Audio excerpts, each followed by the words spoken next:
Hello guys, welcome back to another Inspo. For today's video, here we're going to show you how to fix AEG dishwasher error i44.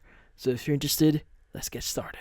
So if you're experiencing any issues with your AEG dishwasher, you're getting that error i44, there are going to be a few things that you could do. So the first thing that you might want to do here is you want to just basically restart your dishwasher.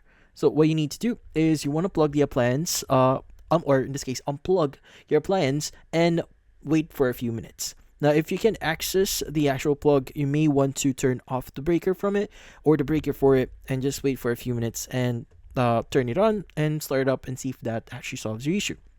Now, in this case, try using any other cycle that you could use for your machine or dishwasher here and see if it runs normally. Sometimes a good restart here can help you a lot.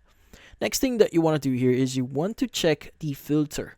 So sometimes the dishwasher might be dirty itself, so you want to inspect the dishwasher's filter and sump for any foam, suds, or debris. Now, you want to remove and clean all filters properly, and if there's foam or in the sump or suds in the sump, clear them out completely. And finally, the last thing that you could try doing here is to reset your dishwasher. So in this case, same thing here. You could go and reset your dishwasher, unplug it, but instead of just waiting for a few minutes, you might want to wait for about an hour or more if you can. So maybe try not using it for one whole day and see if that actually helps. Now, sometimes just clearing out the electricity inside of it can solve a lot of issues in your dishwasher, so go ahead and try that.